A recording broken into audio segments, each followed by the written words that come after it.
எல்லாருக்கும் வணக்கம். Welcome to ருசியோ ருசி. இன்றைக்கி நம்ம ருசியோ ருசி சேனலில் பார்க்க போகிறது சொந்த வீடு வாங்கணும் அப்படிங்கிற ஆசையோடு முயற்சிகள் அனைத்துமே மேற்கொள்ளக்கூடியவர்களுக்கு வரமாய் அமைந்திருக்கக்கூடிய ஒரு அற்புதமான திருநாள் தான் இந்த பங்குனி உத்திரம்.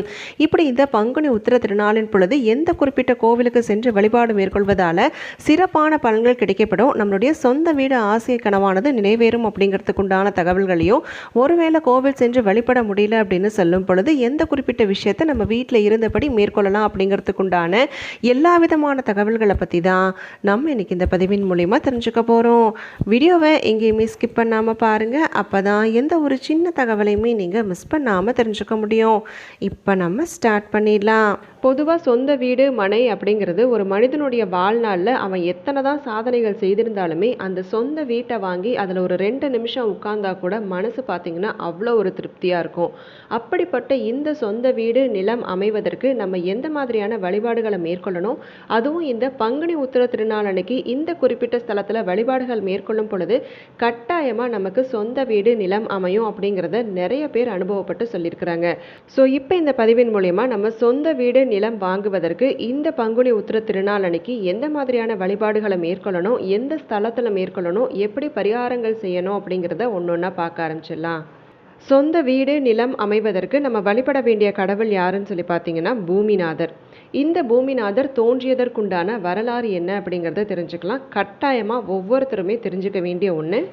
இப்போ இந்த வரலாறு என்ன அப்படிங்கிறத பார்க்க ஆரம்பிச்சிடலாம். பொதுவாக தேவர்கள், முனிவர்கள், சாதாரண மக்கள் இவங்க எல்லாத்தையுமே துன்பப்படுத்தக்கூடியவர்கள் யாருன்னு பார்த்தா அசுரர்கள். அப்படி ஒரு அசுரர் தான் அந்தகன். இவருடைய வேலையே என்ன அப்படின்னு சொல்லி பார்த்தீங்கன்னா, நிம்மதியாக வாழக்கூடிய மக்களை தேவர்கள், தவத்தில் இருக்கக்கூடிய முனிவர்கள் இவங்க எல்லாத்துடைய வேலைகளையும் கெடுத்து அதில் சந்தோஷம் காண்பவர் தான் அந்தகன். இப்படி இந்த அசுரனுடைய செயலால் சாதாரண மக்களுடைய வாழ்க்கை கூட பாதிக்குது. இதனால தேவர்கள், முனிவர்கள் எல்லாருமே கஷ்டப்படுவாங்க. இதை பார்த்த தேவர்களும் முனிவர்களும் சரி, இந்த பிரச்சனையை நம்ம சிவபெருமான் கிட்ட சொல்லி இதுக்கு ஒரு விடைய தேடுவோம் அப்படின்னு சொல்லி சிவபெருமான் கிட்ட போய் சொல்லுவாங்க. சிவபெருமான் இந்த பிரச்சனைகள் எல்லாத்தையுமே முழுமையாக கேட்டதுமே சரி, இந்த கஷ்டத்தில் வாடக்கூடிய மக்கள், தேவர்கள், முனிவர்கள் இவங்க எல்லாத்தையுமே காப்பாற்றணும் அப்படிங்கிறதுக்காக அவருடைய சூலாயுதத்தை கொண்டு அந்த அசுரனை அழிப்பாரு. இப்படி இந்த சூலாயுதத்தை கொண்டு அசுரனை அழிக்கும் பொழுது அவருக்கு ஏற்படக்கூடிய வியர்வை துளியானது ஒரு துளி கீழே விழுந்து அது ஒரு சிவகணமா மாறுது. இப்படி சிவபெருமானுடைய வியர்வை துளியிலிருந்து வெளிப்பட்ட சிவகணமானது சிவபெருமான் கிட்ட ஒரு வரத்தை வாங்குறாங்க. என்ன வரம் அப்படின்னு சொல்லி பார்த்தீங்கன்னா, இந்த உலகத்தையுமே எரிக்கவும் அழிக்கவும் வரம் வேணும் அப்படின்னு சொல்லி கேட்கும் பொழுது சிவபெருமான் அந்த வரத்தை கொடுத்துருவாரு. உடனே பார்த்தீங்க அப்படின்னாக்கா இந்த சிவகணம் பூமியை எப்படியாவது நம்ம விழுங்கிடணும் அப்படின்னு சொல்லி ரொம்பவுமே யோசிச்சு அந்த பூமியை விழுங்கக்கூடிய முயற்சியில் ஈடுபடுவாங்க. அப்படி ஈடுபடும் பொழுது இதை பார்த்த தேவர்களும் முனிவர்களும் ரொம்பவுமே பதறி போய் இந்த சிவகணத்தை எப்படியாவது தடுத்து நிறுத்தணும் அப்படின்னு சொல்லி தடுத்து நிறுத்துவாங்க. அப்படி தடுத்து நிறுத்த முடியாமல் அவர் அப்படியே குப்புற தள்ளி விட்டுருவாங்க. அப்படி கீழே விழுந்து சிவகணமானது எனக்கு ரொம்பவுமே பசியாக இருக்கு, எனக்கு சாப்பிட ஏதாவது உணவு கொடுங்க அப்படின்னு சொல்லி கேட்பாங்க. இப்படி இந்த சிவகணத்துக்கு பசியினுடைய பிரச்சனையை போக்கணும் அப்படிங்கிறதுக்காக தேவர்களும் முனிவர்களும் என்ன சொல்லுவாங்கன்னு பார்த்தீங்கன்னா, இந்த பூலோகத்தில் இருக்கக்கூடிய மக்கள் வீடு கட்டும் பொழுது அந்த மனையில் செய்யக்கூடிய பூமி பூஜையிலையும் ஹோமங்களையும் கொடுக்கக்கூடிய உணவை நீங்கள் எடுத்துக்கலாம் அப்படின்னு சொல்லுவாங்க. அதே மாதிரி யாரெல்லாம் வீடு மனை வாங்கணும் அப்படின்னு சொல்லி முறையாக பூஜைகள் செய்கிறாங்களோ அந்த பூஜைகளில் வைக்கப்படக்கூடிய உணவுகளையும் நீங்கள் எடுத்துக்கலாம் அப்படின்னு சொல்லுவாங்க. ஆனால் அதற்கு பதிலாக இப்படி மக்கள் அளிக்கக்கூடிய உணவை நீங்கள் எடுத்துக்கொள்ளக்கூடிய காரணத்தால் வீடு கட்டுவோர் அந்த வீட்டை நல்லபடியாக கட்டி முடிப்பதற்கு உறுதுணையாகவும், யாரெல்லாம் வீடு மனை வாங்கணும் அப்படின்னு சொல்லி ஆசைப்பட்டு பூஜைகள் எல்லாமே செய்கிறாங்களோ அவங்களுக்கு நீங்கள் நல்ல அருள் புரியணும் அப்படின்னு சொல்லி கேட்டுக்குவாங்க. இதை கேட்ட சிவகணம் ரொம்பவுமே சந்தோஷப்பட்டு சரி, யாரெல்லாம் என்னை வழிபாடு செய்கிறாங்களோ அவங்களுக்கு நான் எல்லா விதமான நன்மைகளையும் செய்து தருவேன் அப்படின்னு சொல்லுவாங்க. இப்படி வீடு மனை வாங்கணும் அப்படின்னு சொல்லி யாரெல்லாம் வேண்டி வழிபாடுகள் எல்லாமே செய்கிறாங்களோ அவங்களுக்கு வீடு மனை அமைவதற்கான அமைப்பை ஏற்படுத்தி தரக்கூடியவர் தான் இந்த சிவகணம். இவரை வாஸ்து புருஷன் அப்படின்னு சொல்லுவாங்க, பூமிநாதர் அப்படின்னு சொல்லுவாங்க. இப்படி இந்த திருத்தலத்துக்கு பூமிநாத சுவாமி திருக்கோவில் அப்படிங்கிற பெயர் எதனால் வந்தது அப்படின்னு சொல்லி பார்த்தீங்கன்னா, முன்பொரு காலத்தில் அங்கே ஆட்சி செய்து வந்த அரசனுக்கு ஒன்று மாற்றி ஒன்று பிரச்சனையாகவே இருந்துகிட்ருக்கு. இப்படி தொடர்ந்து பிரச்சனைகளை சந்திக்கக்கூடிய காரணத்தால் அங்கே இருக்கக்கூடிய குருமார்களை வரவழைத்து இப்படி இந்த மாதிரி பிரச்சனைகள் இருந்துகிட்டே இருக்குது, இதுக்கு என்ன செய்யலாம் அப்படின்னு சொல்லி கேட்கும் பொழுது அந்த குருமார்கள் ஆலோசனை என்ன சொல்கிறாங்கன்னு பார்த்தீங்கன்னா, நீங்கள் சிவபெருமான வழிபாடு செய்யுங்க, ஏன்னா உங்களுடைய அரண்மனையில் ஏதோ வாஸ்து சம்பந்தமான பிரச்சனைகள் இருக்குது அப்படின்னு சொல்லும் பொழுது சரின்னு கேட்ட அந்த அரசர் உடனே ஒரு கோவில் அமைக்கிறாரு. அந்த கோவிலில் ஒரு சிவலிங்கத்தை பிரதிஷ்டை செய்து தினசரி பூஜைகள் எல்லாத்தையுமே சிறப்பாக செய்வார். இப்படி அவர் செய்யக்கூடிய பூஜையின் பலனாக அவருக்கு ஏற்பட்ட இந்த பிரச்சனைகள் எல்லாமே படிப்படியாக குறையுது. பின்னால் மக்களும் பார்த்தீங்க அப்படின்னாக்கா அவங்களுக்கு ஏற்படக்கூடிய பூமி சம்பந்தமான பிரச்சனைகளுக்கு இந்த திருத்தலத்துக்கு வந்து வழிபாடுகள் எல்லாமே செய்து சிறப்பான பலன்களை பெற்றதாக குறிப்புகள் இருக்குது. அதே மாதிரி ஒரு சிலர் சொந்த வீடு வாங்கணும், நிலம் வாங்கணும் அப்படின்னு சொல்லி வழிபாடுகள் எல்லாத்தையுமே இந்த திருத்தலத்தில் மேற்கொண்டு அதிகப்படியான பலன்கள் பெற்றதா சொல்லப்பட்டிருக்கு. இப்படிப்பட்ட இவருடைய திருத்தலம் எங்கே அமைந்திருக்கு அப்படின்னு சொல்லி பார்த்தீங்கன்னா மணச்சநல்லூர் அப்படிங்கிற ஒரு ஊரில் இருக்கு. திருச்சியிலிருந்து துறையூர் போகக்கூடிய வழியில் இந்த ஸ்தலமானது அமைந்திருக்கு. இப்படி இந்த திருத்தலத்தில் வீற்றிருக்கக்கூடிய அன்னையினோட பெயர் பார்த்தீங்கன்னா ஸ்ரீ அறம்பலர்த்த நாயகி. வீடு நிலம் அமையணும் அப்படிங்கிறதுக்காக எப்படி பூமிநாதரை மக்கள் பூஜிக்கிறாங்களோ அதே மாதிரி அம்பாளையும் தொடர்ந்து வழிபாடுகள் செய்யும் பொழுது சகலவிதமான சௌபாக்கியங்களையும் அருள்வாங்க அப்படின்னு சொல்லி ஒரு நம்பிக்கை இருக்கு.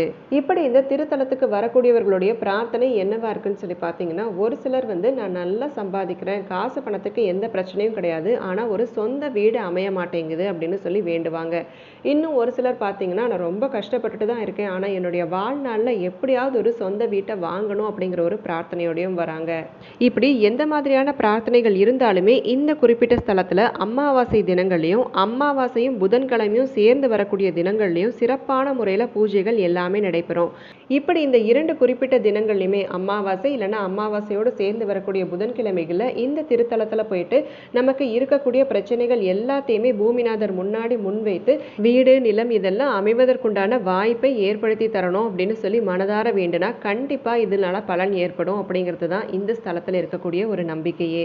இப்படி தொலைவில் இருக்கக்கூடியவர்கள் இந்த குறிப்பிட்ட தினங்கள்ல இந்த கோவிலுக்கு சென்று வழிபாடு மேற்கொள்ளலாம். இப்ப அந்த பகுதியிலேயே இருக்கக்கூடியவர்கள் இப்ப மணச்சநல்லூர், திருச்சி, துறையூர் இந்த மாதிரியான பகுதிகளில் இருக்கக்கூடியவர்கள் வெள்ளிக்கிழமைகள்ல இந்த ஸ்தலத்துல மேடு பூஜை அப்படிங்கிற ஒரு சிறப்பான பூஜை நடைபெறும். அப்படி அந்த பூஜைகள்ல நம்ம கலந்துக்கிட்டு சிவபெருமானையும் பூமிநாதரையும் தாயாரையும் வேண்டி வழிபாடு செய்யும் பொழுது வியாபாரத்தில் ஏற்படக்கூடிய குழப்பங்கள், நஷ்டங்கள், பிரச்சனைகள் இது எல்லாமே தீரும். அதே மாதிரி தொழிலில் நல்ல ஒரு முன்னேற்றம் ஏற்படும் அப்படின்னு சொல்லி நிறைய பேர் வழிபாடுகள் எல்லாமே மேற்கொண்டு நல்ல ஒரு சிறப்பான பலன்களை பெற முடியும் அப்படிங்கிறது தான் இதில் இருக்கக்கூடிய நம்பிக்கையே. அதே மாதிரி இந்த மேடு பூஜையில் தொடர்ந்து நம்ம 3 வாரங்கள் பங்கெடுத்துட்டே வந்தால் கட்டாயமாக 4வது வாரம் நல்ல ஒரு மாற்றங்கள் ஏற்படுவதை நம்மளால் உணர முடியும். அதே மாதிரி ஒரு சிலர் வாங்கிய நிலங்களில் ஏற்பட்டிருக்கக்கூடிய பிரச்சனையால் ரொம்பவுமே தவிச்சு போயிடுவாங்க. ஏதாவது வில்லங்கம் இல்லை ஏதாவது ஒரு சிக்கல்கள் இருந்துகிட்டே இருந்தது அப்படின்னா அந்த நிலத்திலிருந்து நம்ம ஒரு கைப்பிடி அளவு மண்ணை எடுத்துகிட்டு போய் இந்த குறிப்பிட்ட ஸ்தலத்தில் நம்ம பரிகார பூஜைகள் எல்லாமே செய்யும் பொழுது அந்த பிரச்சனைகள் எல்லாமே தீர்த்து வைப்பார் பூமிநாதர் அப்படின்னு சொல்லி ஒரு நம்பிக்கை இருக்குது. இப்படி இந்த வீடு நிலத்தில் இருக்கக்கூடிய பிரச்சனைக்கு நம்மளுடைய சொந்த நிலத்திலிருந்து மண்ணை எடுத்துகிட்டு போய் இந்த மாதிரி பரிகாரங்கள் செய்யலாம்.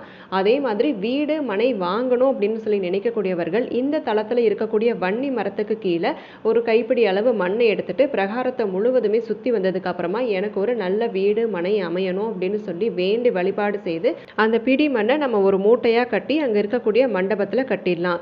இப்படி நம்ம முறையாக நம்பிக்கையோடு வழிபாடுகள் எல்லாத்தையுமே செய்யும் பொழுது கட்டாயமாக வீடு நிலம் வாங்குவதற்குண்டான வாய்ப்பை பூமிநாதர் ஏற்படுத்தி தருவார். அதே மாதிரி நிலம் வாங்கியவர்கள் அந்த நிலத்துல வீடு கட்டணும் அப்படின்னு சொல்லி முயற்சிகளை மேற்கொள்ளும் பொழுது இந்த திருத்தலத்துல இருந்து நம்ம ஒரு கைப்பிடி அளவு மண்ணை எடுத்துட்டு போய் நம்மளுடைய பூமியில போட்டோம் அப்படின்னா கட்டாயமா நம்ம வீடு கட்டுவதற்குண்டான வாய்ப்பையும் பூமிநாதர் ஏற்படுத்தி தருவார்.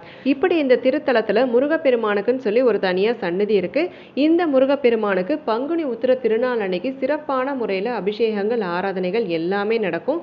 இப்படி இந்த ஸ்தலத்துல பூமிநாதரோட சேர்த்து முருகப்பெருமானையும் இந்த பங்குனி உத்திர திருநாள் அன்னைக்கு வழிபாடுகள் எல்லாத்தையுமே செய்யும் பொழுது வீடு நிலம் வாங்குவதில் ஏற்படக்கூடிய தடைகள் எல்லாத்தையுமே தகர்த்து முருகப்பெருமான் நமக்கு அருள் பாலிக்கிறார் அப்படிங்கிறது தான் இந்த கோவிலில் இருக்கக்கூடிய ஐதீகமே. ஸோ கண்டிப்பாக நம்மளால் பங்குனி உத்திர திருநாள் அன்னைக்கு இந்த பகுதியில் தான் இருக்கோம் அப்படின்னா இந்த மணச்சநல்லூர் முருகப்பெருமானை போய் நம்ம வழிபாடுகள் எல்லாமே சிறப்பான முறையில் செய்யும் பொழுது கட்டாயமாக வீடு நிலம் வாங்குவதற்குண்டான வாய்ப்பை முருகப்பெருமானும் பூமிநாதரும் அருள் புரிவாங்க அப்படிங்கிறதுல எந்த விதமான சந்தேகமுமே தேவையில்லை. அதே மாதிரி இந்த திருத்தலத்தில் நம்ம எந்த மாதிரியான பரிகார பூஜைகள் எல்லாமே செய்யணும் அப்படிங்கிறத அந்த கோவிலில் இருக்கக்கூடியவர்கள் கிட்ட போய் நமக்கு எந்த மாதிரியான பிரச்சனைகள் இருக்குது அப்படிங்கிறத விவரித்து சொல்லும் பொழுது அவங்க அதற்கு ஏற்றவாறு எந்த மாதிரி பரிகாரங்கள் செய்யணும் அப்படிங்கிறத அவங்களே சொல்லுவாங்க. இப்போ இந்த திருத்தலத்துக்கு போய் வழிபாடுகள் எதுவுமே செய்ய முடியாது அப்படின்னு சொல்லி நினைக்கக்கூடியவர்கள் இந்த பங்குனி உத்திர திருநாள் அன்னைக்கு நம்ம வீட்டோட பூஜை அறையில் இருக்கக்கூடிய சிவபெருமான், பார்வதி தேவி தாயார், விநாயகப் பெருமான், முருகப்பெருமான் சேர்ந்து இருக்கக்கூடிய திரு உருவ படத்தில் நல்ல மஞ்சள் குங்குமத்தால் பொட்டு வச்சு நம்மளுடைய பிரார்த்தனைகள் எல்லாத்தையுமே முன்வைத்து நமக்கு சொந்த வீடு அமையணும் அப்படிங்கிற அந்த பிரார்த்தனையோடு வழிபாடுகள் செய்யும் பொழுது கட்டாயமாக சிவபெருமானும் முருகப்பெருமானும் நம்மளுடைய கோரிக்கைகள் எல்லாத்தையுமே நிறைவேற்றி கொடுப்பாங்க. அதே சமயத்தில் முருகப்பெருமான் வீற்றிருக்கக்கூடிய ஆலயம் பக்கத்தில் இருக்குது அப்படின்னு சொல்லும் பொழுது அந்த ஆலயங்களுக்கு நீங்க பச்சரிசி வாங்கி கொடுப்பது அப்படிங்கிறதையும் செய்துக்கலாம். இப்போ இந்த பதிவின் மூலமா நம்ம சொந்த வீடு நிலம் வாங்குவதற்கு எந்த மாதிரியான வழிபாடுகளை மேற்கொள்ளணும், யாரை வழிபடணும், எந்த திருத்தலத்துல வழிபடணும், அதுவும் இந்த குறிப்பிட்ட பங்குனி உத்திர திருநாள் அன்னைக்கு வழிபாடுகள் எல்லாமே செய்யும் பொழுது எந்த மாதிரியான பலன்கள் கிடைக்கும் அப்படிங்கிறதுக்கு உண்டான அனைத்து தகவல்களையுமே நான் கொடுத்துருக்குறேங்க. இந்த பதிவு உங்களுக்கு கண்டிப்பா பயனுள்ளதாக அமைஞ்சிருக்கும்னு சொல்லி நினைக்கிறேன். இந்த பதிவு பிடிச்சிருந்தது அப்படின்னாக்கா உங்க ஃப்ரெண்ட்ஸ் அண்ட் ஃபேமிலிக்கு கண்டிப்பா ஷேர் பண்ணுங்க, அவங்களும் பார்த்து பயன்பெறட்டும்.